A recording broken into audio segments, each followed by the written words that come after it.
Well, thank you everyone so much for joining us today. I am Krista Fairbrother, and I am a registered yoga teacher in Florida. And I teach both yoga for arthritis and Aqua Yoga. And having come out of both these trainings, I really enjoy teaching both of them, and there are so many synergies between the two that I have tried to connect Camilla Nair and Dr. Stephanie Munaz, both of whom are joining us today, to try and integrate the programs a little better moving forward so that we can all be helping more people with arthritis in whatever yoga modality is best for them. So Camilla is going to speak first today, and then we're going to hear a bit from Stephanie, and then I will be joining back in again at the end to talk about how you can integrate the programs, whether you're a yoga teacher or a yoga practitioner. So I'm going to turn it over to Camilla now. Hi Krista, and thanks so much for organising this and inviting me to present. And hi to everyone who's on board right now. I know time is precious, so it's really nice that you've taken time out to listen to us and to join in the conversation, so thank you. I've been teaching Aqua Yoga now for the best part of 20 years, and I was commandeered by an aquatics wellness professional at a local YMCA actually, who was doing an excellent job in serving diverse populations. And as many of you know, there's a lot of the diverse populations that we want to serve with yoga who are actually practicing non-yoga in the water. They're doing aquatics and things like that. So she asked me if it was possible to integrate a meaningful practice into the water. And I knew it was. I was a little bit reticent, as we usually are, being pioneers, aren't we? What's everyone going to think and all the rest of it, and is it valid?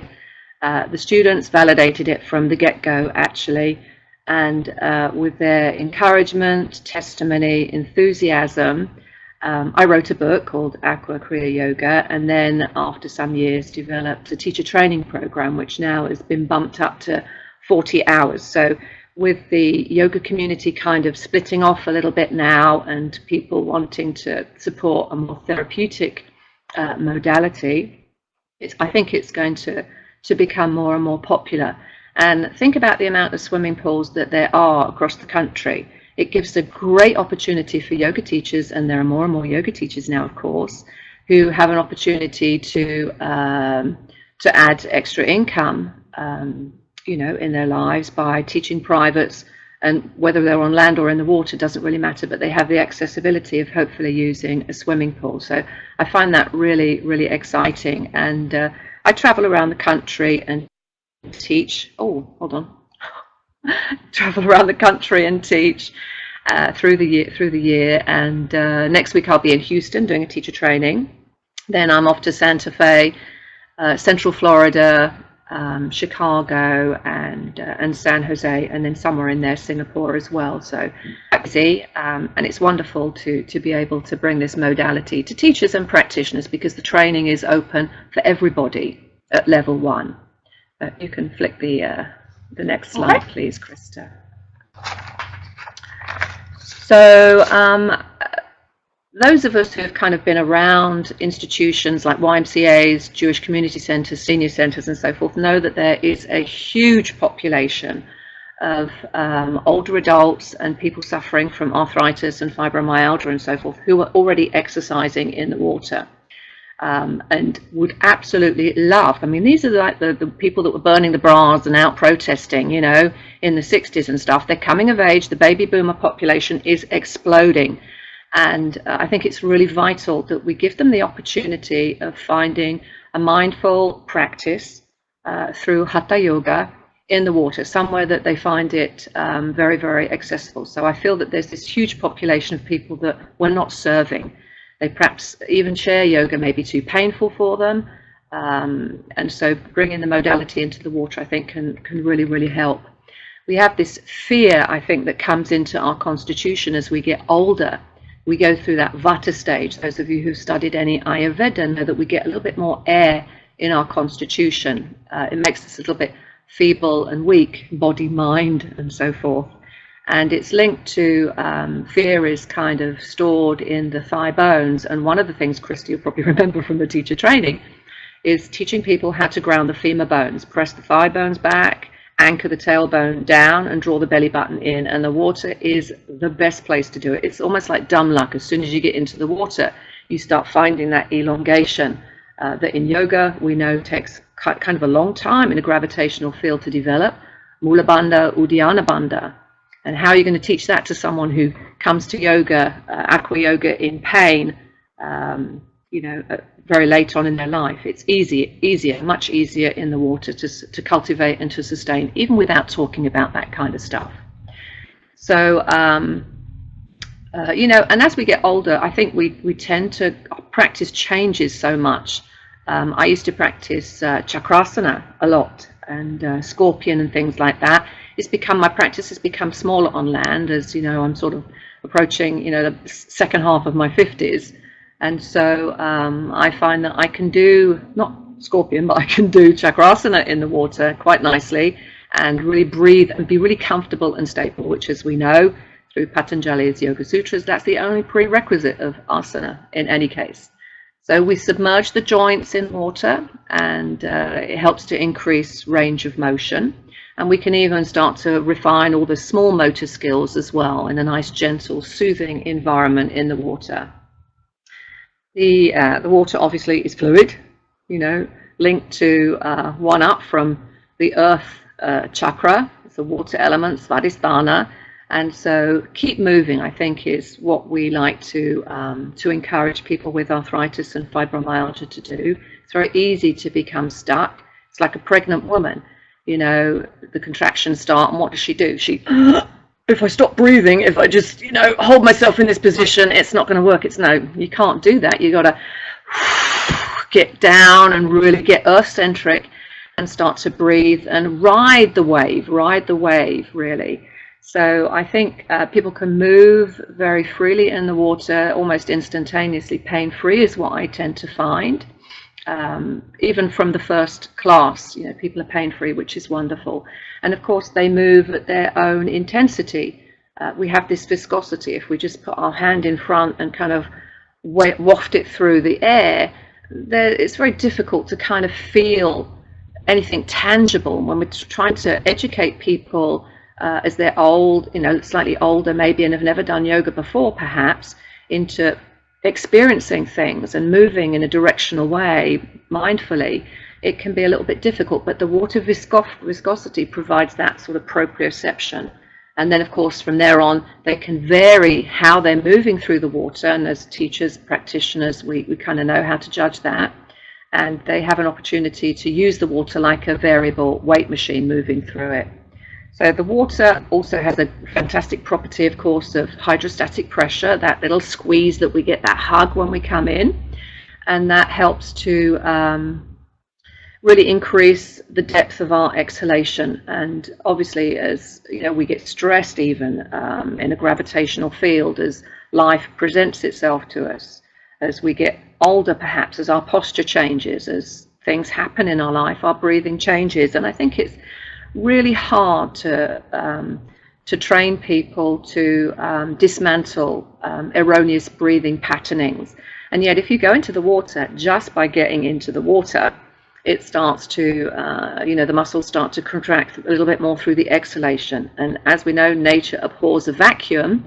So to the degree that we're exhaling, all we've got to do is inhale. And guess what? The buoyancy helps us do that. So it's a win-win situation in terms of increasing, respiration, so that we're decarbonizing the blood and so forth, and increasing our posture. A lot of people still breathing in the upper respiratory system, and we can play around in lots of interesting, fun ways in the water to try to get people to breathe deeply. You remember it, Krista, Kelpasana, just moving through the water and focusing on breathing.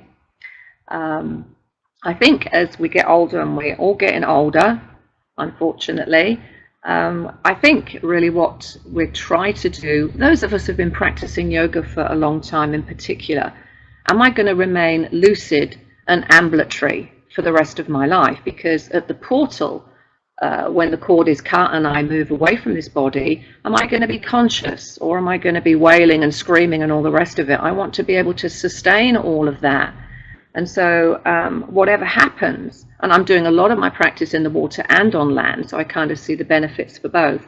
But I want to be able to really be able to sustain that throughout my life, you know, so that I can transition mindfully. So a practice, yoga practice in the water, I think is really, really accessible, especially for these huge populations of people that are in pain through arthritis and fibromyalgia and other related diseases too. And as my Param Guru always used to say, you know, it needs to be fun. Keep it simple, make it fun. And I think for us yoga teachers who are out there, the biggest part, you probably remember, Krista, is trying to, you know, make it accessible. Obviously we're not going to be teaching the deep esoteric stuff that we may be able to have time and presence for on a land class. We keep it simple, we make it fun. We speak to the audience that's in front of us. And if it's about old age and constipation and, you know, creaky old bones and the chin pushing forwards, then we're going to use those metaphors to try to lift them up, inspire them, and bring them into this community that's really been ostracizing them. The yoga community has done a fabulous job in making the populations across the world think that it's about bendy, thin and young, and it's not. Youth is wasted on the young, I think, a lot of times, you know, because we're looking for wisdom, aren't we?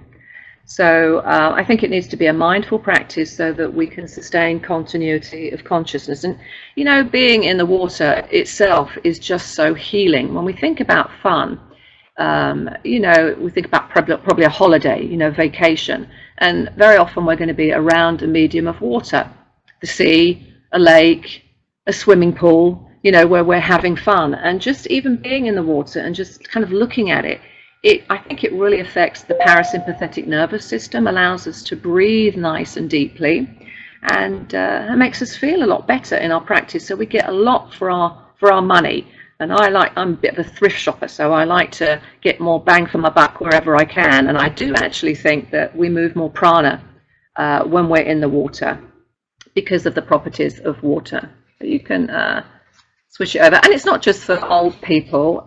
It's also for young people too. I've had a lot of people coming to Aqua Yoga, a lot of young people who had a very strong asana practice who've been injured, and they're coming to rehab, and then it's like, wow, this has just blown my universe apart. I can't believe how different the pose feels in the water and how much more alive I feel. So it's not just for the old grannies with the flowery hats, you know. People are starting to do mindful stuff in the water as well. And if you've seen the latest Speedo ads, well, they were out, I think, last year, it's all about cross-training and about the power of athletes, Olympians, and so forth coming into the water to cross-train and seeing the benefits of that. So it's not just for old people anymore, you know, because they can't do anything else. No reason why we can't switch our practice up a little bit and bring it into the water to sustain it for forever. And in this slide, you see my dear, one of my dear students, Art. She came to yoga in her 80s, Aqua Yoga, because that was all she could think that she could do. And after she was the one that bought my book, made some copies of some of the poses and stuff and laminated them, and she would be with her friend in the swimming pool when I came to teach class, and she'd already done her own little bit too. And you know, she I told you the teacher training for level 1 is open to everyone, and she said, can I come to the teacher training program? You know, I think I'd like to learn a little bit more. I don't want to teach and such. And usually I said, of course. So she came, and I do an intake. I do a student intake because I want to find out what people want, what they're trying to achieve with their certification and so forth. And this is what she said on her student intake. I'm not taking this for certification. I do not wish to teach. I'm getting older, and I hope to use it, listen to this, to prepare for death. Now that to me is like, wow, that is exactly where I am in my practice. I teach all the way from, you know, prenatal or pre-prenatal, which to me is before you have a kid, all the way through, you know, green burials, funerals, death insights, those kinds of things, breaking the taboo around death. And to me, this was like, wow, this is a wise woman that I want to be like her when I'm 80. You know, use your yoga practice to prepare for death. Apinivisha klesha, the last klesha that we have, and even us spiritual people, whatever that means, have that propensity to want to sustain continuity of consciousness. But when we talk about death, don't want to talk about that, might bring it on a little bit, but actually it helps us to enjoy the rest of our life, which is what it's all about. So she was a great blessing. And you know, I found that I've had quite a few students, people in wheelchairs, people with fibromyalgia, hip replacements, all kinds of things, who want to come and do the training and have actually ended up subbing classes and stuff as well, you know, at the local YMCAs, and have done an excellent job. They've embodied yoga at a very deep level. So it's like putting you on a fast track to yoga and the meaning of yoga. And I think, you know, on a personal level, that I don't think you have to fall asleep before you get, you know, before we die. We want to sustain it so that we're lucid and ambulatory, even in our dotage, in the 80s and 90s and so forth, in spite of the state of the physical body. But if we're in pain, if we're suffering, it's not possible to relax. It ain't possible to meditate either. I've tried it and it doesn't work. So we have to find a place where we can diminish the pain in the body and sustain our practice. There are millions of people out there that are in the yoga world already practicing and teaching. What are you going to do when accident or degeneration or both starts to, you know, to come into the body? Where's your practice going to be? You're going to give it up? And sadly, I come across too many people, my mother being one of them. And she was the one that introduced me to yoga when I was 17. She's given up her practice because of arthritis in the neck. You don't have to. You just submerge yourself vertically and then start to build your way progressively to shallower water with your practice, and then hopefully translate that to land. And you certainly will, because you'll feel the benefits by being in the water. Next slide, Krista, please. She's meditating. So I think what we're looking for, and in this picture you see a beautiful student here, grace, calmness, and childlike wonder. I think that's what it's all about. We're here to enjoy ourselves, really, and I think in the water, it's our friend. If we just strip off the skin of the body, what are we left with? Mostly water. And so we have that morphogenic resonance. As soon as we come into water, we have this relationship where we can dismantle the gripping. And yoga, I think, more than anything, is about getting rid of stuff, not getting anything. We don't get anything. We are perfect, complete, and whole. It's just that we function in a gravitational field that is probably not our original, you know, place of call. In any case, mystics would say that we came from the ocean, and to the ocean we will return. And so very often we find that we're much more comfortable in the water than we are on land. But what we learn in the water, what we practice in the water, absolutely will have bearing upon how we function and form in the physical realm where there's gravity. So I think we like to sort of think about embracing change, facing the changes in our life, of which there can be many. And unless we can be stable, unless we can breathe deeply, we can't think properly. And so we start to become childish.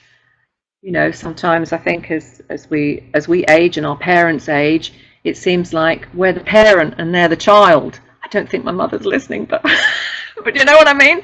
Where we start to sound like the parent as we're taking care of our parents.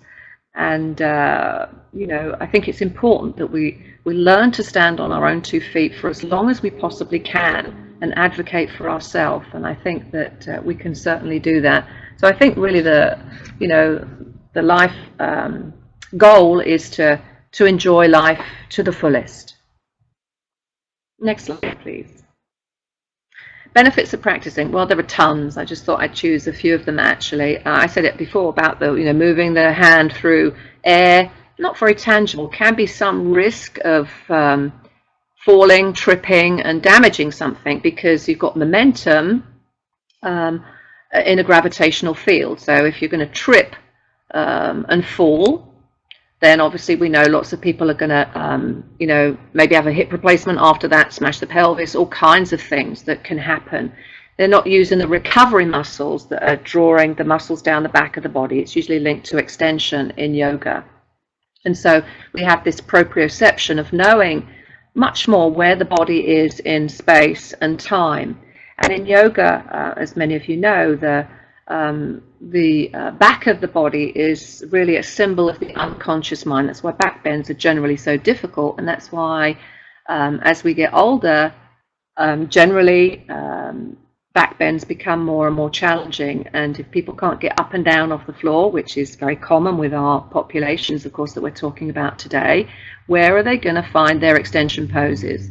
And that's one of the most beautiful things, I think, in teaching Aqua Yoga, is seeing how many people can do a fantastically organized back bend, cobra, or, you know, up facing dog or something like that, or even chakrasana, you know, chakra pose. Finding a pose that's stable and comfortable, and where they can sustain the integrity of inner body length. It's possible in the water, which is absolutely fantastic. So extension poses, I think, are one of the big pieces that people can pull away from an aqua class, where on land, you know, we're starting to go back to the fetal position, and we've got to learn how to use those recovery muscles descending down the back of the body. So being in the water helps to counter gravity and compression. The water resistance, the viscosity and everything, and support, you know, because it's an aid, the buoyancy is an aid as well, and like a teacher's assist, if you like, really, means that we can have a three-dimensional program for our seniors rather than just vertical on land. They might be sitting on a chair or standing up, can't get up and down necessarily from the mat all the time, but in the water they can lie down, they can go prone, they can also go vertical. So they still have this three-dimensional program without having to worry about getting up and down from the mat. And also, of course, they can increase the intensity by using, we have sexy props too in the water. It's not just about blocks and straps and all the rest of it. So there's lots of things that we can use in the water to intensify the practice. And the general rule when we have joint issues and so forth, it's to submerge the joint that's in pain or inflamed. And so like in the case of my mother, for example, where she has arthritis in her neck, she would be kind of vertical for a time until she's pain-free and she can enjoy range of motion there, and then start to move more into shallower water. So we increase the amount of buoyancy, decrease the amount of gravity that's affecting the body. Next slide, please. Oops, sorry. That way. So yeah, the land, the law of the land is gravity and momentum, which means sort of change. It can lead to, if it goes unchecked, of course, bad posture, that stereotype, stooped person's position with the chin pushing forwards, weak and feeble body, weak and feeble mind, resorting back to the feet. You know, the fetal position again, going back to the fetal position again, but unconsciously. So the water is our best friend. Buoyancy and hydrostatic pressure are just transformative for our practice. So sort of to summarize this section, I think it's the water aquatic yoga is a place to begin a conscious practice. If a person hasn't started practicing yoga at all, great place to start in the water, but don't discount it. It's also helpful, I think, for people who want to continue deepening their personal practice in hatha yoga. If you haven't tried it, I suggest you kind of get into the pool and try it. If you like water, that is, of course, and just see if you can explore different ways, because that's what we should be, explorers. There's nothing more exciting, I don't think, than investigating and being curious about ourselves and what we can do. And I think, you know, a lot of my students, I'll say, you know, did you ever read that book to your kids? You know, The Little Engine That Could. I think I can. I think I can. Oh, I can. And that's what I hear over and over again in the pool when I'm, you know, talking to my seniors and those with arthritis and fibromyalgia in particular. I didn't know I could do that, but I can do that, and that is fantastic upliftment, I think, for us, our self-esteem and self-awareness. So thank you, Krista, for that. Thank you, Kamala. Thank you very much. So, thank you. So Stephanie, can you introduce yourself and take it away? Thanks, Krista. So my background is that I am a yoga researcher and a yoga therapist. Since 2003, after becoming a yoga teacher, I joined the Johns Hopkins Arthritis Center and began studying the effects of yoga for people with rheumatoid arthritis and osteoarthritis, as well as other conditions, with a team of researchers at Johns Hopkins that ultimately became the topic of my doctoral dissertation in public health. And the study that we did got a lot of notoriety and ended up being replicated at the National Institutes of Health in underserved populations. And during the time that I was conducting that research, there was such an interest on the part of yoga professionals, yoga teachers and therapists, wanting more skills to be able to work safely with people who have arthritis, and on the part of people living with arthritis who thought yoga might be beneficial. It had been mentioned to them, they read a little something about it, but they didn't know where to begin, how to find an appropriate class, the right teacher, the right resources. And so I, in addition to being a yoga therapist and a yoga researcher, I started training yoga professionals to work with this population. The potential for yoga's benefits on all levels of life and being are dramatic for people who are living with arthritis. Unfortunately, a lot of teachers don't necessarily have the skills or the understanding to be able to meet a person with arthritis where they are, to help them find a practice that works for them, to help them to feel whole, and to use not just the physical practice of yoga, but all of the practices of yoga in alignment with wholeness. And so that has picked up a lot of momentum. The Yoga for Arthritis trainings, level 1, then mentored practicum, and level 2, achieving certification, are part of several 800-hour training programs for yoga therapists, and are also continuing education for yoga teachers who just want more exposure to this information. How is it beneficial? On a physical level, people with arthritis need to exercise, and other forms of exercise are not necessarily accessible. And yoga can be adapted in myriad of ways, countless ways. And I love hearing about the water practice as yet another way to adapt yoga practice according to unique needs and challenges that happen for a person living with arthritis that are not static. So those needs and those abilities change day to day. So I love hearing about the water as a place to cross-train, to have diversity in your yoga practice, and also to take your yoga practice when you have an injury or a flare in arthritis. And that's certainly something that we do in the Yoga for Arthritis program. How are we going to meet you where you are and find what's going to work best for you in this very moment, and harness the best of science to use all of the practices in a way that changes the way that you live with the disease. So changing pain processing and neuromuscular connections and gray matter in the brain, changing perspective and outlook and cognitive reframing of just what it even means to be living with the condition in alignment with yoga philosophy. And as you can see on the slide, we've gotten a lot of press. So we've been fortunate that there's a lot of interest in this topic, and it's been covered a fair amount, which just allows us to reach more people with this message. Not only that that yoga can be helpful for people with arthritis, but also not all yoga classes are the same. Not all yoga professionals are equally equipped to work with this population, and that you have to advocate for yourself and find a fit that works for you. You can advance it, Krista.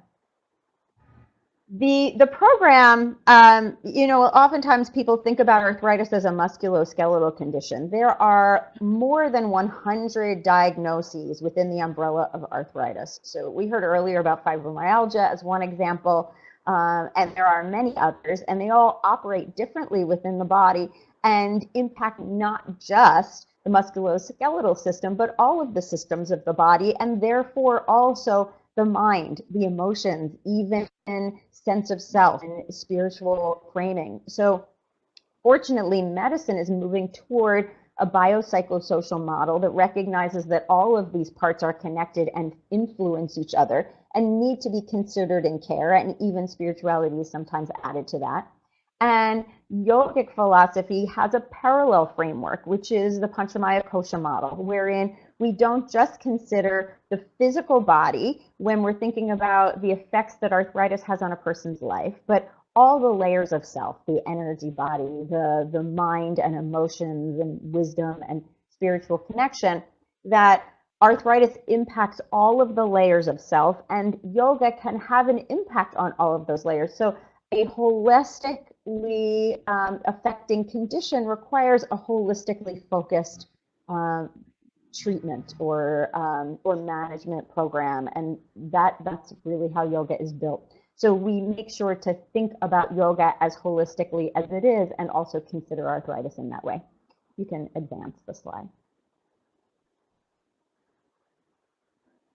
So we consider what we call the essence of a pose. First of all, you know, I've already mentioned that we are looking far outside of just the poses, because those are often considered a way that yoga helps with arthritis, that it's a way to exercise, but it's much more than a way to exercise, of course. And the practices of mindfulness, meditation, relaxation, chanting, all have, and even the lifestyle and ethical principles have potential to help people live better with arthritis.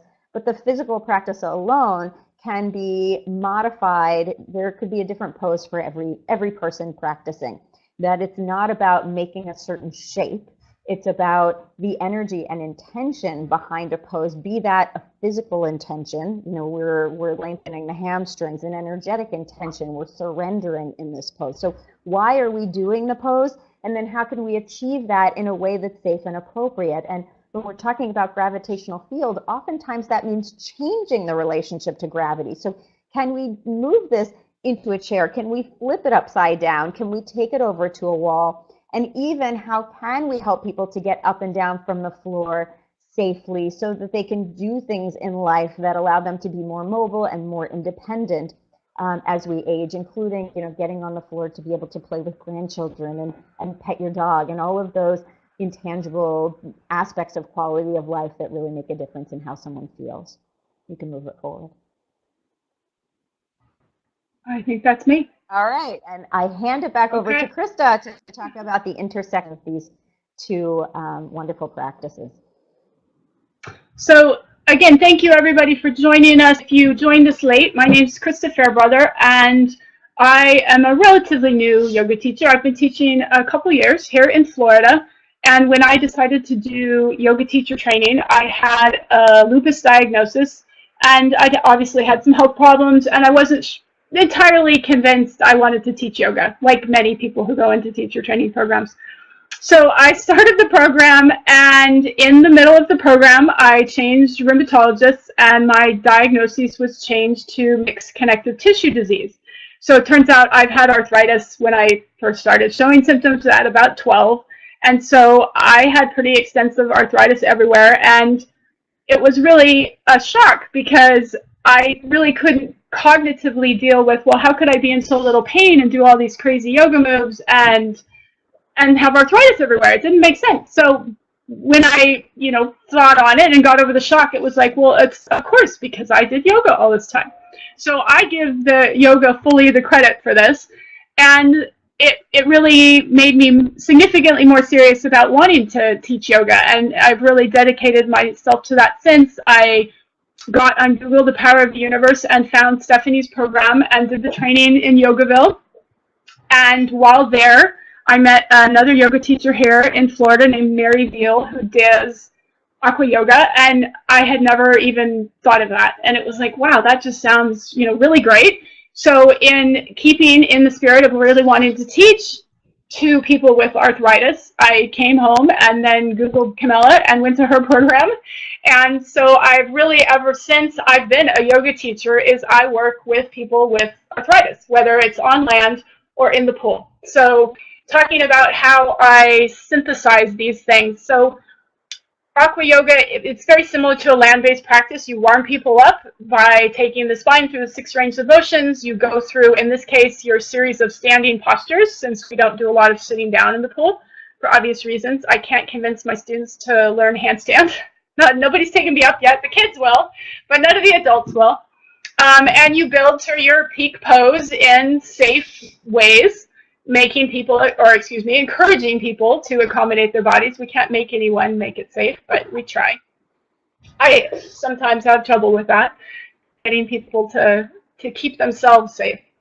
So, Aqua Yoga for arthritic yogis. Some of the people on this call I know are land yogis and obviously have a lot of reasons to see the benefits of regular yoga. Some of the people have only done Aqua Yoga and aren't as committed to their land practice. So there's some strengths really specific to the combination of the disciplines for people with arthritis, and there's some distinct weaknesses. So Camilla's gone over a lot of these strengths, frankly. So I won't go over those again, but some of the weaknesses that are distinct to this audience that you wouldn't necessarily think about is it's done a lot in the sun. I know most people in Michigan are laughing at me by saying this, but of course, as I said, I'm a yoga teacher in Florida, so I teach in the sun. That can be an issue for people with some of the autoimmune forms of arthritis. You can get cold, which is why the class times of an Aqua Yoga class are often shorter. That's an issue for people that have Raynaud's and, again, autoimmune reactions to the cold. Strength. So it doesn't build strength. Yes. I'm just going to chime in here, living in the north. So a lot of, well, first of all, a lot of are indoors, especially at the YMCA and gyms and that sort of thing. But aside from that, there are often heated pools where therapeutics happen, or where classes, aqua aerobics classes happen for people with arthritis, some of the Arthritis Foundation programs. So maybe not in Florida, but it is possible to find a heated pool. And I do recommend that if you're going to work with arthritis populations, that you look around and see if you can find a heated pool, which not for everybody. There are some people with arthritis who find the heat inflaming, but for a lot of people, especially with autoimmune arthritis, the heated water makes a big difference. And there are a lot of pools, actually, even in the YMCA system. There's a lot of arthritis pools in the YMCA system, and many of those too are salt water. And if not, then hot tubs. You can always use hot tubs and do a lot of work actually sitting down in a hot tub. Yes, and the person who just chimed in saying that there's lots of heated pools, she gets to work in a lovely saltwater pool. So. Oh yeah. Plano, the Aquafit in Plano. Yeah, she's doing a fabulous job. Yeah. Yes. So there is great diversity of pools that you can do this in, and of course, looking for a pool that works for the audience, whether it's out of the sun, whether it's heated warmer, that's an important concept.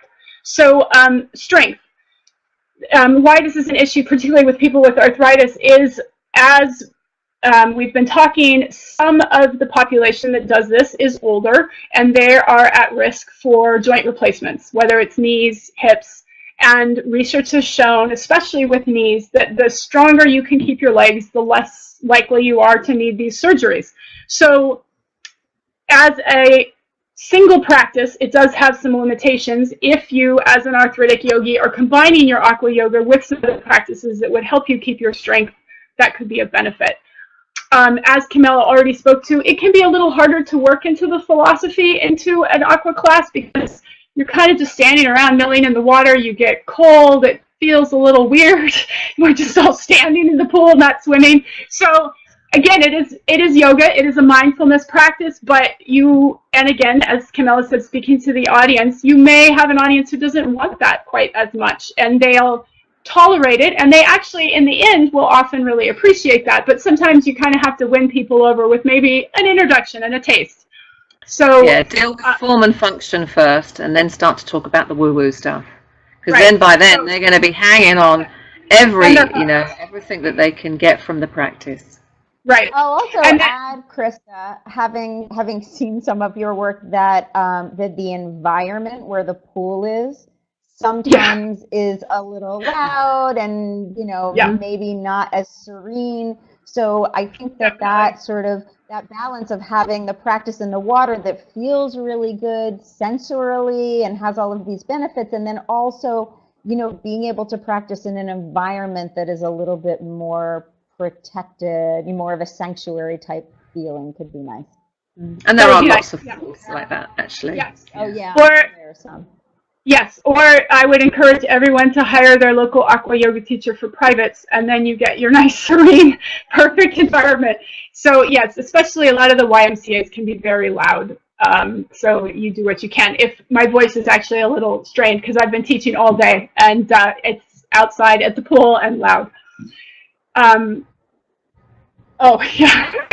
And then, so my land teacher, I teach yoga for arthritis at the Y and Aqua Yoga at the Y, and we have elephants in the studio above us during our regular land class.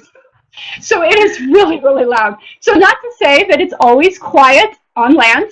You have to learn to focus wherever you're practicing.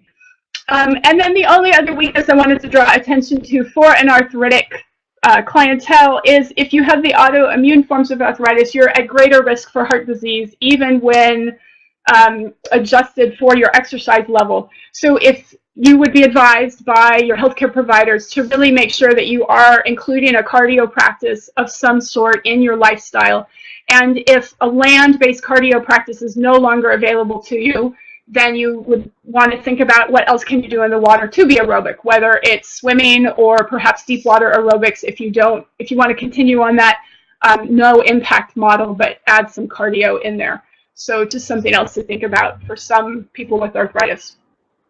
So research. So I work for Stephanie as the program director for Yoga for Arthritis, which is an evidence-based program, as well as I'm actually married to an environmental scientist. So for a yoga person, I have a lot of research in my life. Yoga research is very much an emerging field. And unfortunately, there is no Aqua Yoga research, which Camilla, I'm sure, would absolutely love to see. So if you're on this call and you are, if you may be a grant writer or you have just some dream to fund Aqua Yoga research, please get in touch with her. We would love to see it happen. So you can see here that I've titled this, that this is basically research evidence for Aqua Yoga for people with arthritis that has been transferred from other aquatic exercise models dealing with an arthritic population. So this is for people in the water with arthritis, but it's not about yoga. So we're kind of inferring here. And everybody on this call, when they get the replay, you'll also get a PDF of this presentation that has these links to these papers live. So if anyone would like to read these afterwards, you'll get that. So you can see what exercising in the water does for people with arthritis. So the things that haven't been mentioned, for example, is it can reduce the use of non-steroidal anti-inflammatories, which is, of course, of benefit to anybody who has to take those. And some of the other things, just to draw your attention to, that haven't come up is I found it really interesting that people have greater participation. So I think some of the limited population finds working in the water slightly more fun than on land, potentially. Mm-hmm. Some of my clients, I would say that they like the less self-conscious atmosphere that they have in the water. They feel, they are in their suits, but, the water's kind of up to here, and you look around and everybody's covered in the water up to there, and we're all just doing the best we can. And again, the slightly lighter environment that can be required in a very kind of loud multi-use area, I think helps some people. And again, perhaps some people who are a little turned off by some of the more serious spiritual aspects that can be in some land classes, because it is in a smaller, more contained slice in an aquatics yoga class, that can be a benefit as well. The one I found really interesting, the very last thing, so greater reductions in pain than land-based exercise.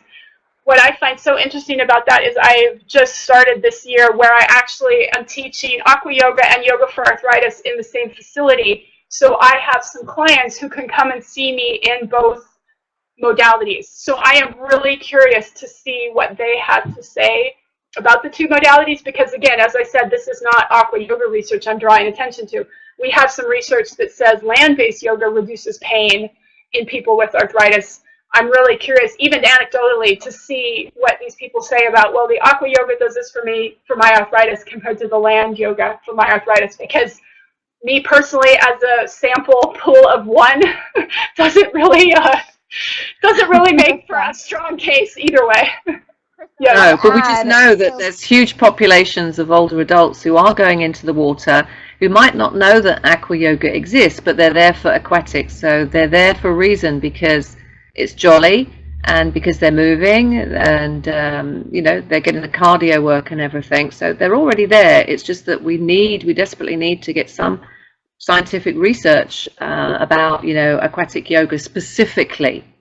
And that would be really fabulous. And I'll say that I think that Aqua Yoga actually has the potential to be even more effective than other forms of activity in the water, because it is a mind-body practice, because it involves breathing practices. It's going to engage the parasympathetic nervous system. So we know that yoga, the ways that yoga affects pain are more than just the fact that it's exercise. And I'm sure that the changes that we see on land, like reduced depressive symptoms and improved self-efficacy and, you know, things that are not about exercise, you would also see in the water. So it certainly would be interesting to see. But given that we know yoga helps people with arthritis, and we know that aqua exercise helps people with arthritis, it's a no-brainer to put them together. Definitely. I just wanted to address, Rosemary, your question here about water aerobics and the standards of teaching from the pool deck. Camilla can jump in on this too. I teach both. So I find that my students really like me in the pool sometimes. It can feel a little distancing to have that huge ledge.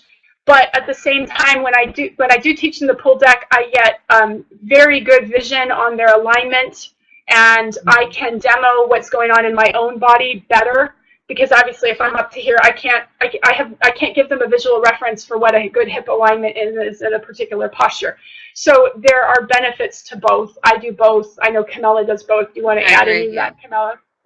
Okay. It's a great question, actually, and I think the reason that starting to teach on deck is a good idea, and the aquatics professionals are fantastic at communication on deck, is that we're talking about poses. We don't necessarily use the Sanskrit words. That would be kind of crazy. We're trying to get our students to understand how to move the body in a specific and mindful way.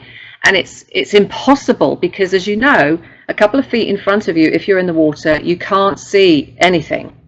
And so standing up on deck, you see everything. I recommend in the teacher training, as you know, we do the first level is really working along the wall with the teacher above. And of course, you can see fantastically, especially people with scoliosis and things like that. It's a wonderful position to be in as a teacher, to see what's going on. And then, of course, they can move away and still use noodles and other props, but you can still see them ultimately. When you start to move into the pool, there brings a sort of intimacy to the group. But I think you probably have to start off teaching, learning those communication skills on deck first to benefit both students and the teacher, who can help see what the students are doing. And then at some point, I think you feel confident enough, you know your students, they understand the poses that you're trying to pull them into, because you want them to understand the poses that you're trying to, you know, to get them organized in. And then you can talk about, and I find that when I'm in the pool with them, then I can talk about deeper aspects of yoga. And by this point, they're hungry for more knowledge.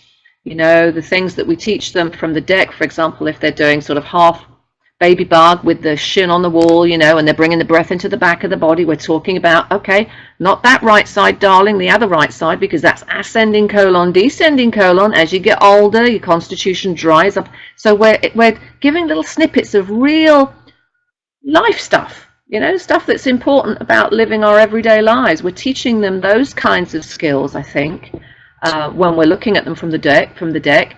And then there may be opportunities as well where we can get into the pool, and it's a different energy exchange. It's like, you know, we're in a yoga studio on land, which is just really a dry swimming pool if you think about it.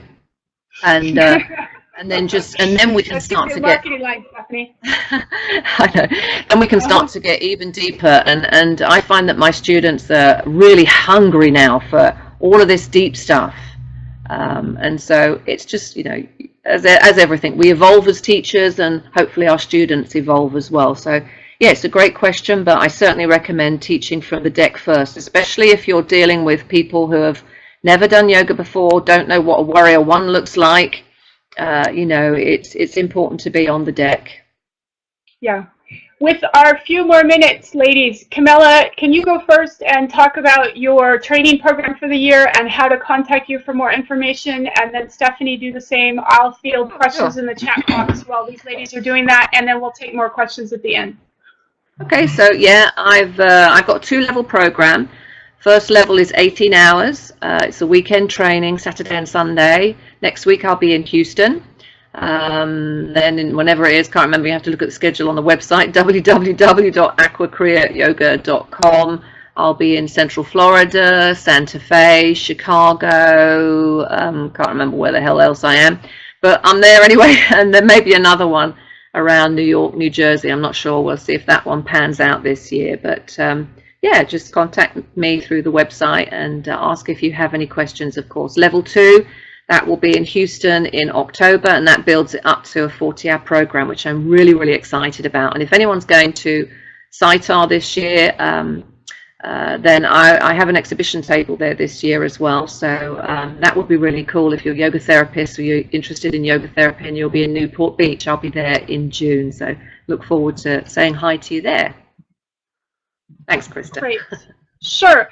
And you know what? I'm actually, Stephanie, I'm sorry, I'm going to interrupt and jump on with you because I wanted to talk about how these trainings integrate on one level is we have a reciprocal arrangement with each other's trainings as well. So if any of our Yoga for Arthritis people are on and with what Camilla just reviewed is really exciting to you and you go to one of her trainings, she'll give you a couple of her CDs, audio CDs of her teaching, which are really valuable to help you learn effective cueing. And when you get home and you're like, oh my gosh, what did she say? You pop in the CD, you get to listen to it. And then if any of her people come to our Yoga for Arthritis trainings, which Stephanie's going to cover here in just a second, we give you one of the arthritis-friendly DVDs that she produced for the Arthritis Foundation. So just to make sure we cover that. So I'm sorry, Stephanie, go ahead. Yeah, sure.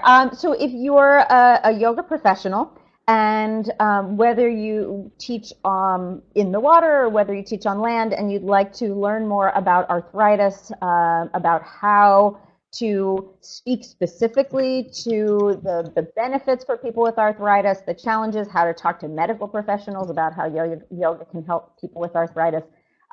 We have level 1 trainings happening between now and the end of the year and Krista can help me with this.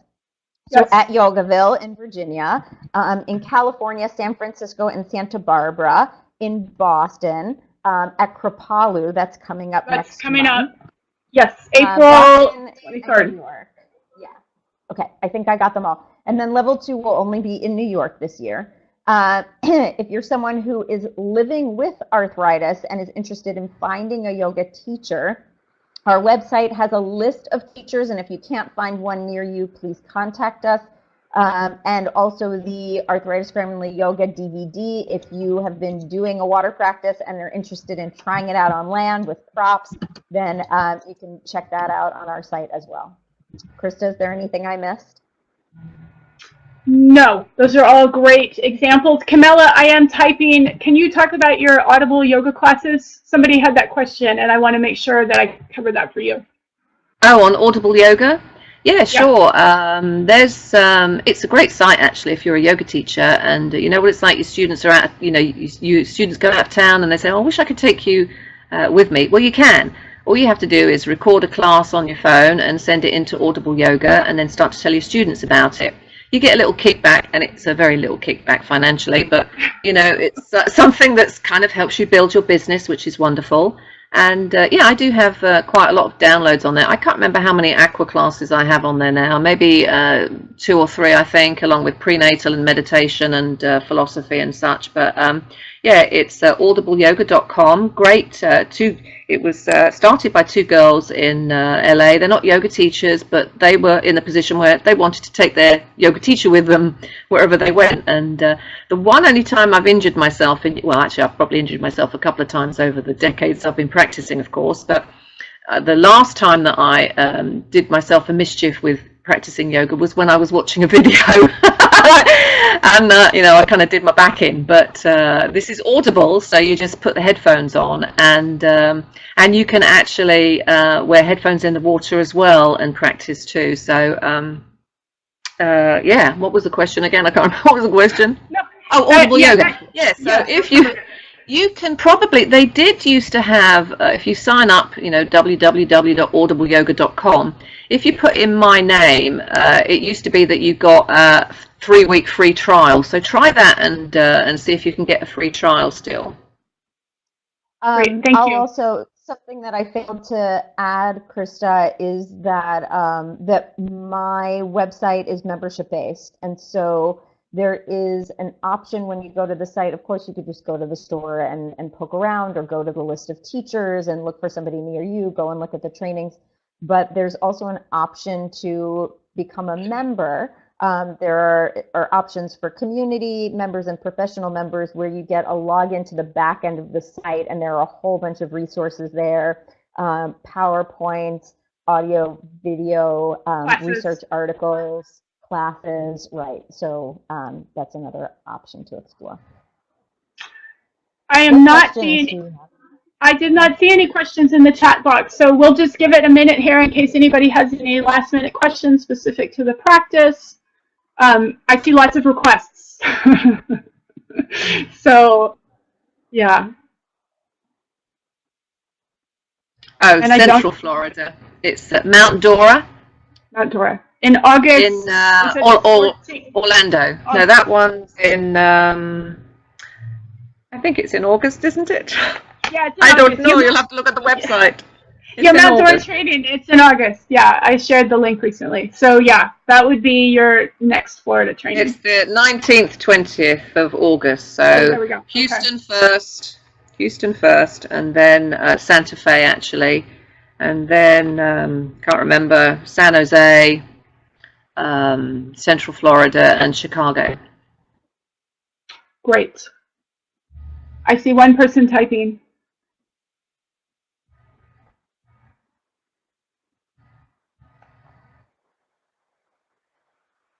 And while we're waiting for these, again, everyone will get an email later today with the replay of this. So if you're not joining us live, thank you for watching after the fact on the replay. And our contact information will, of course, for both of us be in the email, and you'll get the presentation as a PDF, so you can have those research links if you would like. And I see a question for Claudia. From Claudia, yes, Santa Fe is fully booked. There's a wait list for that. But yes, Central Florida has openings, and that one is a yummy saltwater pool, actually. So that would be a nice one to get in on. Oh, so Joanne has a great question about yes, hot that's a good tubs. question.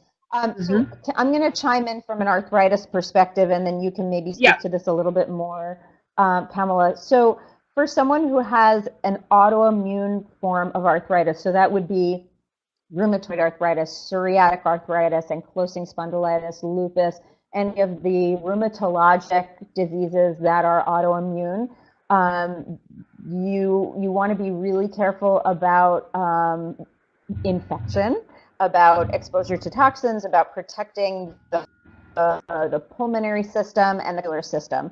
So being sure that you're not overheating is important. Also for anybody who has high blood pressure, which a lot of folks who have osteoarthritis might have other comorbid conditions like hypertension that you also want to be cognizant of. So the heat does stimulate some of the systems that in yoga we're dampening. So that sort of sympathetic engagement can happen in heat, especially if you're in it for a while. So you just want to be aware of that, that if you feel like you're overheating, or if you have any contraindications or health conditions that could be a risk factor, that you're careful about overheating the body in a heated environment. So if you do have a rheumatologic condition, this is an excellent question for your rheumatologist. Is it safe for me to spend an extended period of time in a hot tub, and is it okay for me to be doing any sort of exertion or movement in the hot tub, or your family doctor if you have osteoarthritis and are managed by a family doctor? And then Camilla, I don't know if there's anything you want to add. Yeah, excellent points actually. I remember the largest class I've taught in a hot tub was one a couple of years ago at the Sedona Yoga Festival, and we had the biggest saltwater hot tub in Sedona, looking over the beautiful, surroundings, those beautiful, majestic rocks. And that was received very, very well, actually. Obviously, if you're standing up, it's a lot shallower, so you get cooler if you need to. So you just kind of vary it up, sit down, turn around, do some lunges with the foot on the step. If necessary, sit on the step, take a few breaths, have a little mini meditation, then get back into the hot tub again. If it's a private gig, and they've got their own hot tub, you've got a lot of control over what the temperature is, so you can find your optimum temperature. It doesn't have to be 108 or whatever it is. You can turn it down so that it's a manageable temperature. So and a lot of the the YMCA's and such, they have hot tubs too, so people finish their yoga class maybe in an 82 84 degree pool, and then they can have a little warm up and a little relaxation before they go and take a nice shower. It becomes a sadhana, a nice ritual for them as they're moving towards their daily clothes and their daily life. So yeah, absolutely right, there obviously are some contraindications for being in a hot tub, but if that's all you've got, get the right temperature if it's your own hot tub, and take your practice into there. And there could be beautiful opportunities if you're a yoga teacher, especially, you're trying to build community. Water, full moon, and women, there's no better combination for mindful meditation, mindful gatherings of women, and ritual. Well, on that note, Camilla, that is perfect. So thank you, ladies, for joining me today. So get your drink of water now that we've been talking. So, and we're right at time. So we really appreciate you all joining us. And please get in touch if you need any more from any of us. Namaste. Thanks to everyone for joining us. Shanti.